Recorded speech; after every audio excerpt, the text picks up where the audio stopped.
السلام عليكم الاخوه الكرام. لهذا الفيديو حلقه جديده من قناتكم ماشي ام ان شاء الله. في الفيديو نتكلم على مباراه الرجاء الرياضي البيضاوي ويعقوب المنصور، وكذلك غادي نتكلم على مباراه نهضه بركان واولمبيك اسفي. ولكن قبل ما نبدا الاخوان، ما تنساوش انكم تدعموا المحتوى ديالنا بالابوني والجيم والبارطاج وتشاركونا في التعليق باش دائما توصلوا بالجديد وما نطولش عليكم. دخلوا في التفاصيل ديال هذه الحلقه، والبدايه بفريق الرجاء الرياضي البيضاوي لكرة القدم.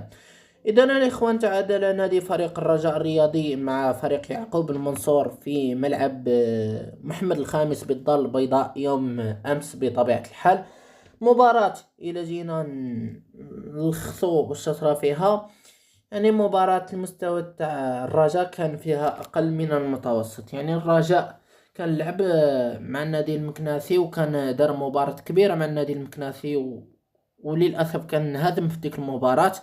اليوم مع يعقوب منصور لاعبي الرجاء الصراحة ما كانوش.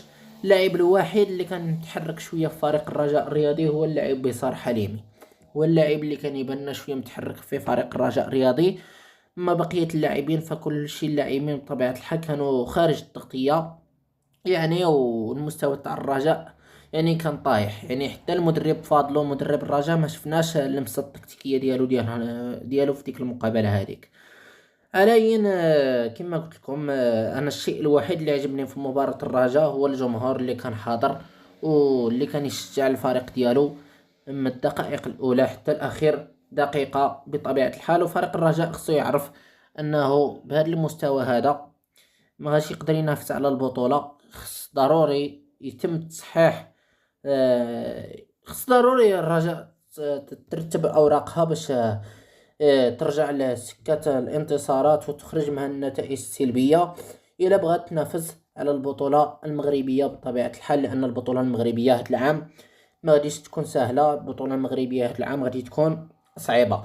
فريق يعقوب المنصور يعني فريق اللي جا لمدينة الدار البيضاء تراجع الوراء مع فريق الرجاء، يعني بلع على فريق الرجاء، ما خلاش فريق الرجاء المساحات فين يمشي، ولعب بلي كونتر وتمكن انه يخرج الماتش 0-0 وياخذ نقطة اللي بالنسبة ليه انجاز كبير، انه ياخذ نقطة من الدار البيضاء امام فريق الرجاء الرياضي البيضاوي العالمي. هادشي اللي كان في هاد المباراة. الصراحة ما كانش شي حاجة كبيرة في هاد المباراة. هادشي اللي كان في هاد المباراة هادي. حاليا حنا نتمنوا ان الرجاء ترجع للسكة الصحيحة ديالها، يعني وتمتعنا، لاننا كننتظر الشيء الكثير من فريق الرجاء الرياضي البيضاوي لكرة القدم. نمشيو الان لفريق نهضة بركان في دوري ابطال افريقيا. فريق نهضة بركان انتصر اليوم على فريق ريفيرز يونايتد النيجيري. نهضة بركان دخل المباراة بالتشكيلة الآتية: مفتاح في حراسة المرمى يعني قندوز والعسال ومنعوت وسديل، يعني كانوا هادو في الدفاع. وسط الميدان يعني كان الشويعر وخيري واللاعب سيدي بي. الهجوم كان المليوي، كان معها اللاعب المهري واللاعب بول فالير باسين.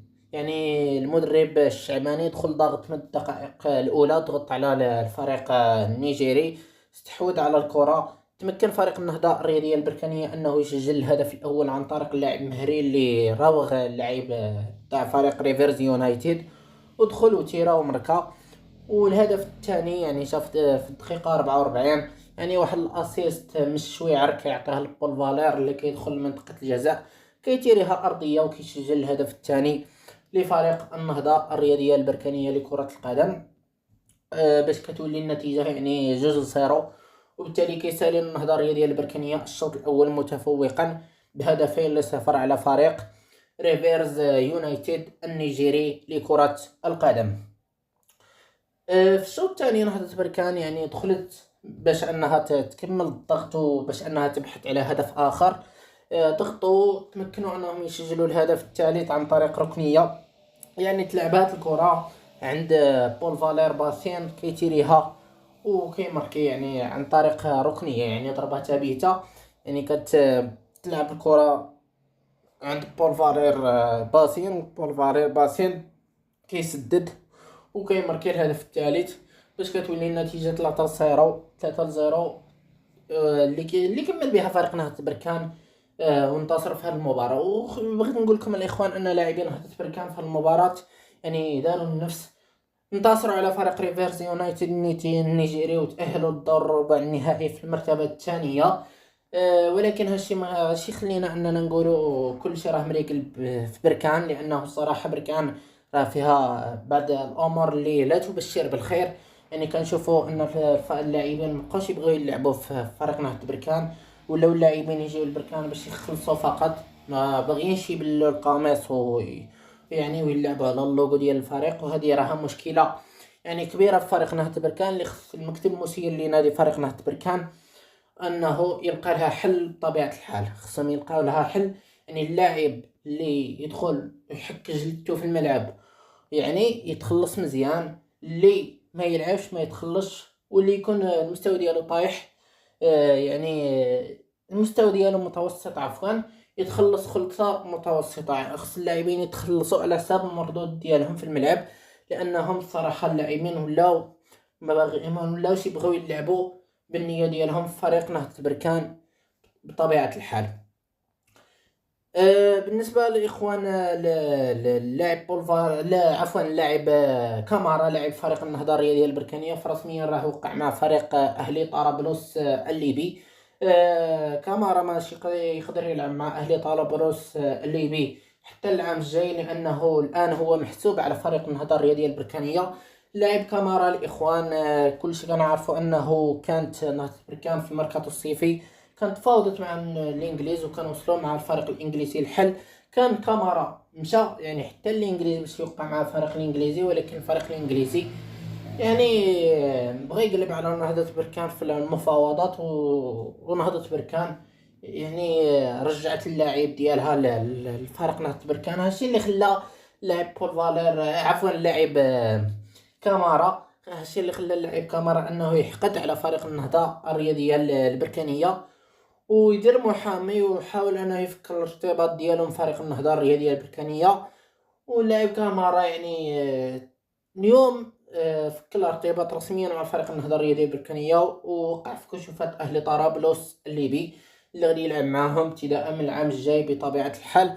هذا التصرف اللي الصراحة غير أخلاقي، يعني ما كانش خصو يدير هكا، لأنه ضيعها مع المكتب المسير ديال نهضة بركان، مع كذلك ستاف التقني تاع فريق نهضة بركان، وكذلك مع الجمهور البركاني اللي كان يحترمه بطبيعة الحال.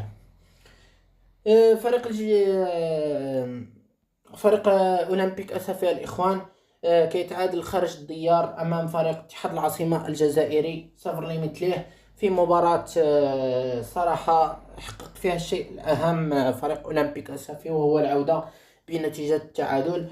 أولمبيك أسفي رسميا كيتأهل للدور الربع النهائي في انتظار إن شاء الله الخصم ديالو اللي غادي يكون طبيعة الحال في الدور الربع النهائي. يعني ما ناش عارفين شكون هو، من بعد غادي نعرفوا شكون هو الفريق اللي غادي يكون الخصم تاع اولمبيك اسفي في الدور الربع النهائي. ولكن الاهم هو ان فريق اولمبيك اسفي حقق الاهم، وهو التأهل الى الدور الربع النهائي.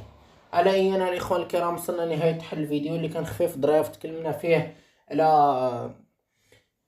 على مباراة اليوم يعني تاع الرجاء اللي لعبت البارح، وكذلك على مباريات اليوم كما قلت لكم نهضة بركان وكذلك اولمبيك اسفي. اذا الاخوان الكرام ما تنساوش انكم تدعموا المحتوى ديالنا بالابوني يا الاخوان، وديروا الجيم، فعلوا جرس الجرس وشاركونا في التعاليق، وتلاقاكم في فيديو قريب. السلام عليكم.